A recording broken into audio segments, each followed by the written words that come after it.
All right, so for this problem, notice that we have a trinomial. Now what I want to do is I want to relate it back to something you've done. I'm going to come off to the side. I'd like you only to watch me do this first practice problem. If I provided you this problem and I asked you how could we go about solving this, you may say we could use the quadratic formula, which you see on the board written in red. And we can always use a quadratic formula to solve when we have an equation that has degree 2. But sometimes we can also use factoring, and this would be one of those cases. 1 times 6 is 6. I want to think of two numbers that multiply to give me 6 and combine to give me -5. And that would be -3 and -2. Now when the leading coefficient is 1, I love this because we can be lazy. X minus 3 and x minus 2. And I'm going to set each one of those equal to 0 and solve. So x minus 3 equals 0, x minus 2 equals 0. I'm going to add 3 to the other side. And one of the two answers is 3. I'm going to add 2 to the other side. The other answer is 2. Now, if I asked you to classify what type of solutions they are, you would say these are real solutions. Yesterday, we learned about complex numbers. Complex numbers have an I with them. These do not have I's, so we have 2 real solutions. We're going to do the same thing now. Please write down this problem and draw an arrow to V4. Christian, put it away, please, and grab paper to take notes. Thank you. So I'm going to think of it in the same way that I did this problem. Let's see, first of all, I know this is, yes, a trinomial. It's not a quadratic, so I can't use the quadratic formula, but it's possible that I can factor and solve. 1 times -48 is -48. You may have a calculator on your desk. I want to think, is there two numbers that multiply to give you -48 and combine to give you a +13? Because this product produces a product that's negative, they are going to be different symbols. So I'm literally going to grab my graphing calculator and I'm going to go 48 divided by 1. Well, 1 and 48, the difference is not 13. 48 divided by 2, 2 and 24, the difference is not 13. 48 divided by 3, 16 and 3, the difference is 13. Head up, please, Jesus. How do I know which one is 13 and which one is 16 and which one is 3? The larger number will contain this symbol. So +16 and -3. Multiply and combine. When the leading coefficient is a 1, we get to be lazy. We have an x plus 16 and an x minus 3. Now, what's different about this problem compared to this problem? Because there is a difference. Here is the difference. The difference is, watch this. If I had $2 and I said split it evenly, how would we split $2 evenly? Obviously, each one would have what? $1, because 2 divided by 2 is 1. We're going to split this evenly as well. If we have $4 and we split it evenly, each person has $2. So we'll put a 2 here and a 2 here. I'm just using money as an easy way for us to do that simple math. Now, just like I took each one of these quantities and I set it equal to 0, I'm going to do the same thing. X squared plus 16 equals 0, and x squared minus 3 equals 0. And now I'm going to slow it down some. I'm going to subtract 16 to the opposite side. And I'm going to take the square root to isolate the x. This tells me I'm going to have two answers, but I can't take the square root of a negative number. So yesterday we learned that that negative is going to pop out front, and when it pops out front, it becomes an I. The square root of 16 is 4. So in fact here, this is not mathematically wrong, but there's like a nice way to write this, and that's plus or minus 4i. So I have 2 of my 4 solutions are right here. Now these solutions, if I write them separately just so you can see them, these 2 solutions would not be considered real because they have i's. These are 2 complex solutions. 2 of the 4 solutions are complex. Let's move on to the next portion. I'm going to add 3 to the opposite side. X squared equals 3. How do I get rid of the square? The same way I did on the left. I square root both sides and I have x equals positive or negative square root of 3. Now the square root of 3 is not a perfect square. In fact, it's irrational. We are not going to round this. We can see that it is a decimal that's ongoing and there's no pattern. This is all I'm going to do. Some students in the past have thought, well, isn't this complex because it's not pretty? No, to be complex, you have to have an I. So here are the other 2 answers. X equals the square root of 3 and x equals negative square root of 3. So I have 4 solutions. 2 of them are real, they have no I, and 2 of them are complex, they contain i's. We have a trinomial But this trinomial, I could not use a quadratic in order to solve this because we don't have a 2 up here. Let's see if we can solve this by factoring. 1 times negative 32 is negative 32.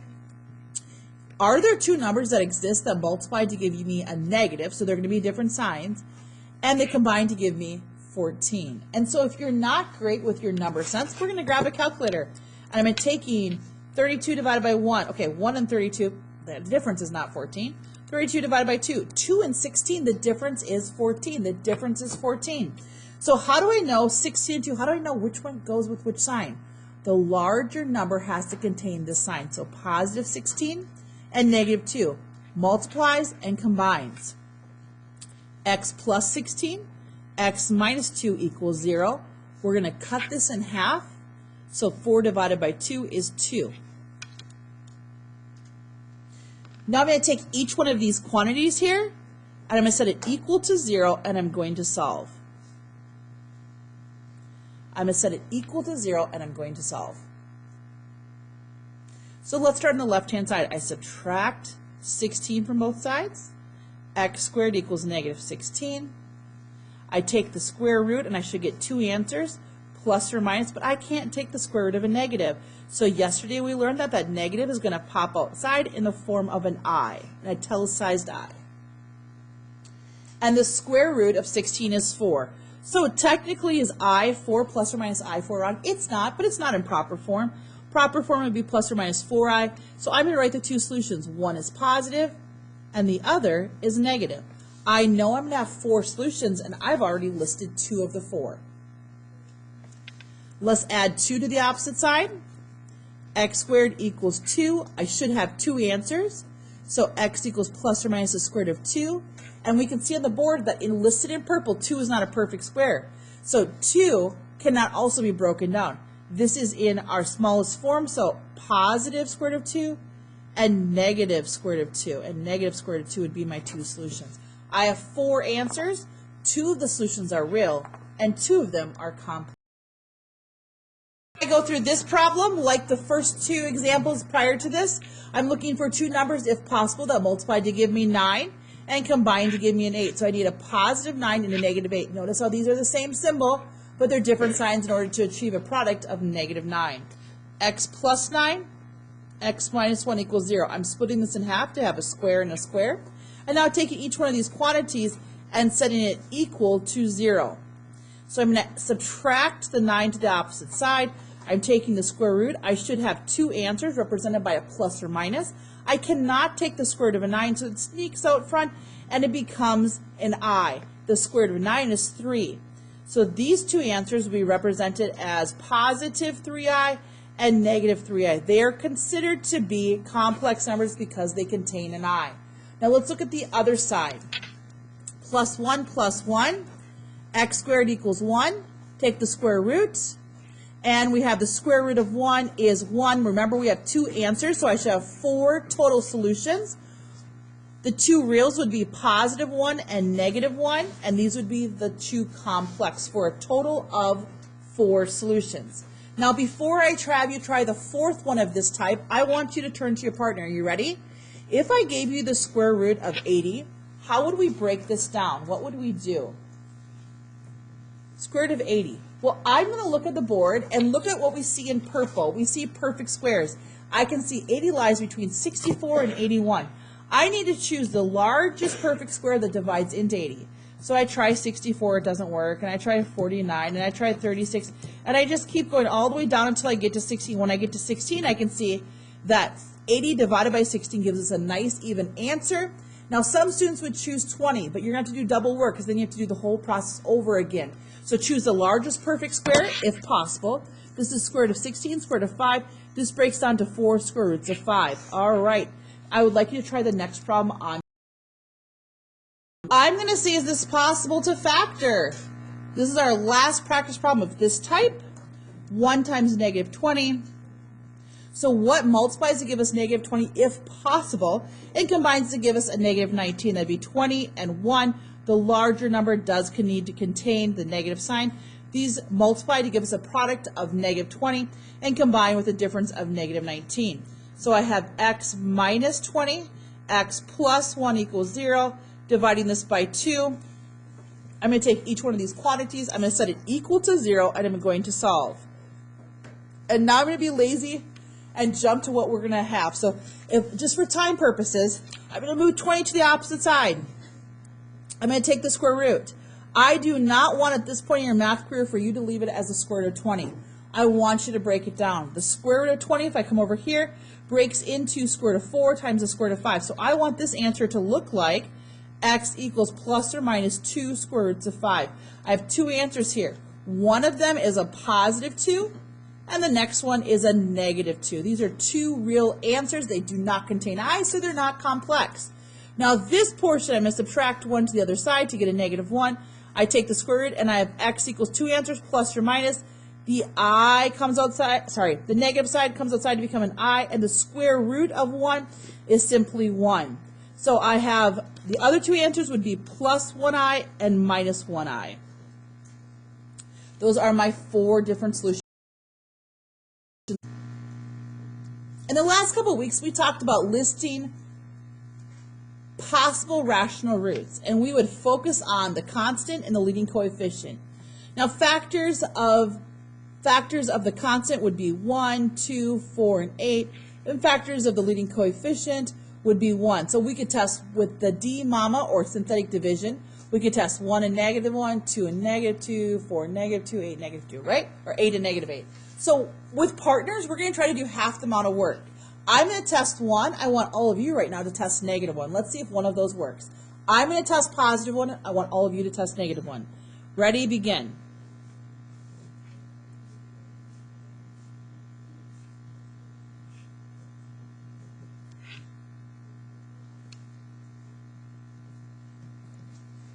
So I'm dropping down, and I'm multiplying to get 1, adding down to get 2. Multiplying to get 2, adding down to get 4. Multiplying to get 4, adding down to get 8. Multiplying 8, adding down to get 0. This tells me that 1 worked. So one of the 4 solutions is 1. Did negative 1 work for you? It did. How many of you had negative 1 work? I'm seeing no and yes. Well, 1 worked for me. I'm hearing some of you say that negative 1 worked. We'll see in just a second. Does everybody see how 1 just worked when I did it? Yes? I want all eyes up here. I'm going to take this portion, and I'm going to write it out. 1, 2, 4, 8, and 0. It did not work. Okay, that's all right, Tristan. That's okay. To the left of the equal sign has no x, 1x, 2x, and 3x. At this time, please make sure you do not have to go down back and write this down, but please make sure you write down this equation. I'm taking what's left over, and I'm writing it down below. What do I do next? Okay, so next, I'm going to see it. I could come back up here and try more numbers, but I'm going to see, is this factorable? This is called factoring by grouping, and we learned this. You learned this freshman year, and we reviewed it in September. We're going to underline the first 2. Please do the same. I can factor out an x squared.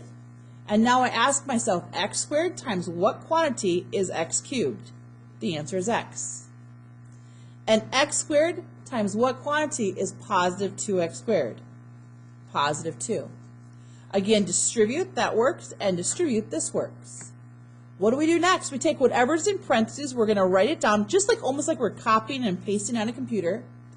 And now there is maybe, potentially a number here that I can take times x and I end up with 4x. So what times x is a positive 4x? Positive 4. That works. Is positive 4 times 2 also positive 8? It does. So I can move forward with factoring by grouping. The front and the back both contain an x plus 2. In front of the first part is an x squared. In front of the back is a positive 4. I'm going to take each one of these quantities. I'm going to set it equal to 0 and solve. Now I want to go back here. How many solutions should I have? 4. Have I already found one of the solutions? Yes. The D mama synthetic division has already been able to identify one real solution. I'm going to set this equal to 0 and solve, and I'm going to set this equal to 0 and solve as well. A second answer that's real is negative 2.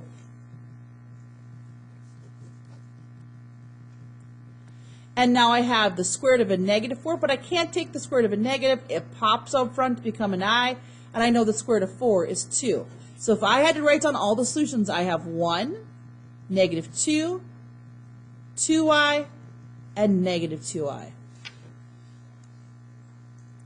What if we would have tried 1 and 1 didn't work? Then I would try negative 1. Then I would try 2, negative 2, 4, negative 4, and one of those will work based on how I've set this up.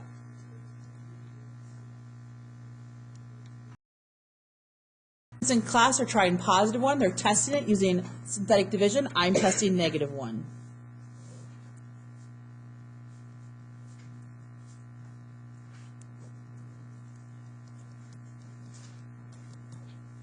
Drop down and multiply.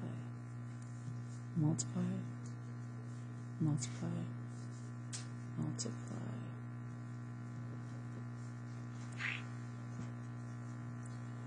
Did 1 work? It did not work. 1 did not work. Okay, do me a favor. Can you try 2 and I'll try negative 2?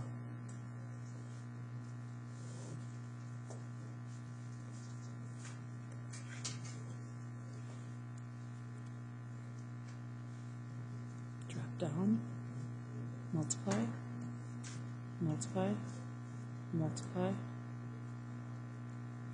multiply. I got negative 2 to work. Did your positive 2 work?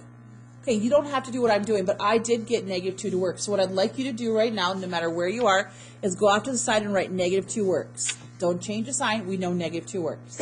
Now we're going to write this down. 1, negative 4, 1, negative 4 equals 0. The first value to the left of the equal sign has how many x's? None, or 0. Then we have 1, 2, and 3. I would like you working by yourself with your partner at the same time I'm doing it to now try to factor this by grouping. Ready, get set, and begin. Asking yourself, what can you take out of both of these quantities? Would be a 1x squared.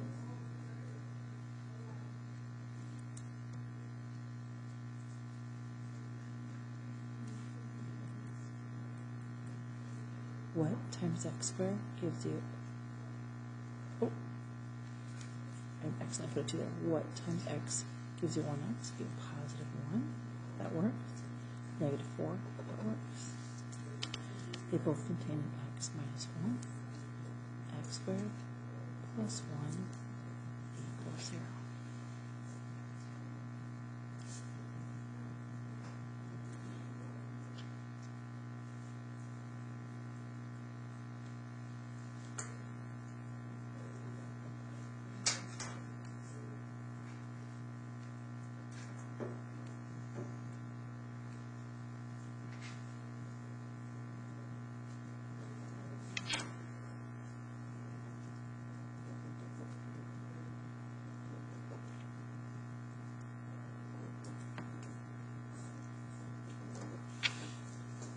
Negative 2, 4, 1i, and negative y would be our answers. If somebody asked you to classify the solutions, we have 2 real in this case, and we have 2 imaginary, or also known as complex. Okay, let's go on to our very last one for today, our very last one.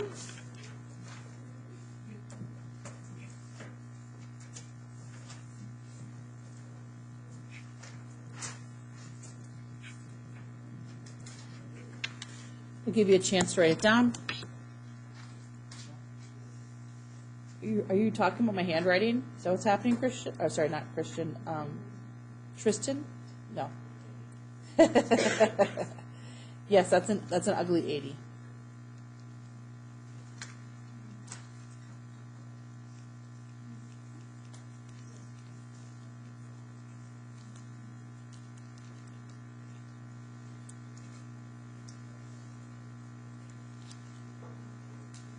So I would start by everybody tries to do 1, and then the other person tries a negative 1. Like, split up half work. I do 1, you do negative 1. They don't work, I do 2, you do negative 2. Go.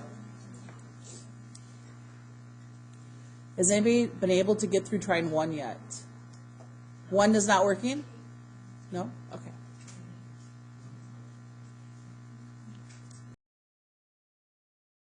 I'm hearing that negative 2 does work.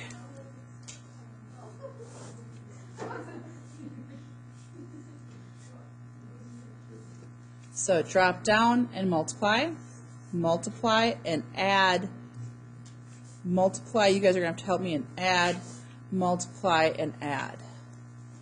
1, 3, 16, 48, and 0.